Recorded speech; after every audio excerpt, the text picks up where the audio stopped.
Who do you think would win if a Mosasaurus and a Megalodon got in a fight? Most likely, the Mosasaurus would lose, but not without some severe damage to the Megalodon. But what if all 40 of the Mosasaurus family joined in the fight? Yup, all 40 of them. Surprised yet? Here are some more unbelievable facts about one of the most dangerous SquatMate reptiles to have lived in the late Cretaceous period: bad blood. It is surprising how the Mosasaurus and the shark share similar features yet are the worst enemies. In fact, one could easily mistake the Mosasaurus as a descendant of the shark. In their prime, the Mosasaurus had tails like that of the shark, although inverted. They weighed around 30,000 to 55,000 pounds, which is very close to the weight of a whale shark. They were apex predators, like the shark of today. Some smaller Mosasaurus sometimes had sharks as their neighbors, although that didn't always end well. As it would turn out, these dangerous reptiles were cousins to lizards and snakes, as revealed by Georges Cuvier in 1808. Villain or hero? Thanks to movies and documentaries, we have had the opportunity to see and witness ancient life that would otherwise have remained hidden and mysterious. The advent of new technology and software has reconstructed the bodies, lifestyles, and activities of the crazy parts of nature, such as dinosaurs, for our viewing pleasure, and movies do it best. The Jurassic Park movie franchise has taken the lead in giving viewers a cinema treat on the wild, sometimes exaggerated action of dinosaurs.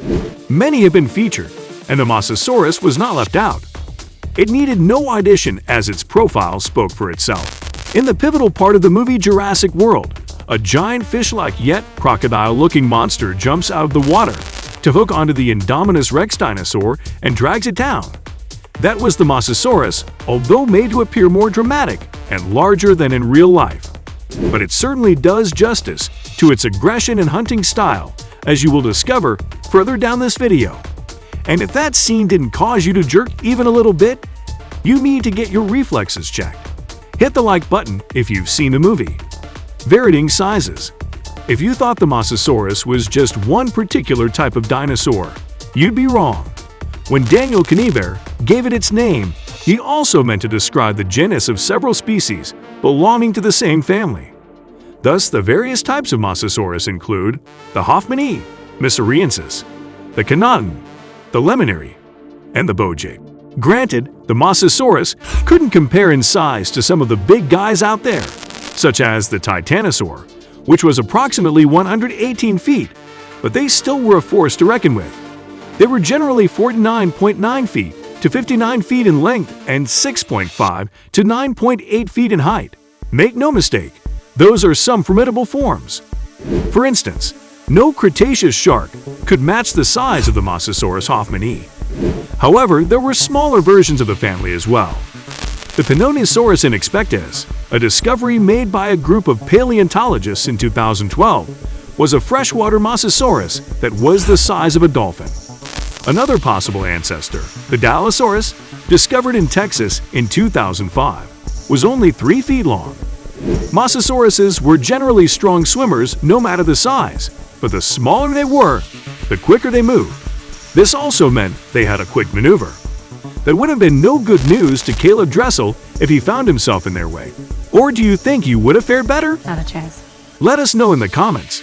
Made to kill. Here is a quick quiz. What would it be if you were asked to use one word to describe the Mosasaurus? You wouldn't be wrong if you said deadly, dangerous, wicked, or terrifying. Aggressive would also be a perfect word to describe these killer reptiles. In a typical case of peer influence, the aggression of the Mosasaurus seemed to be kept alive and fueled by the company it kept. Simply put, unlike other animals or dinosaurs at the time, this killer Cretaceous reptile had no boss. It lived and moved as it pleased, and when it was hooked on its prey, whether it was a sea bird, a marine reptile, or a shark, its powerful jaw and pterygoid teeth would do justice to that unfortunate meal until it was torn to pieces. Although it was predatory in nature, it would forage in some particular locations every once in a while. This caused them to rarely cross paths with their other massive counterparts, such as the T. bernardi and the P. saturator.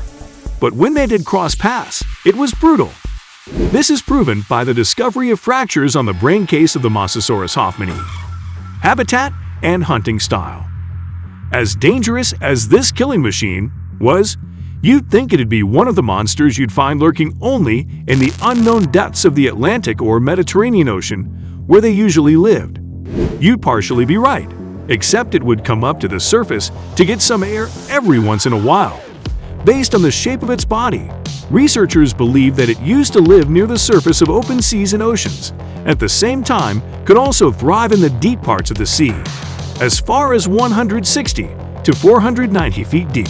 As though their ability to transcend these two oceanic layers was not enough, they were well adapted for it. It also served as significant hunting advantages.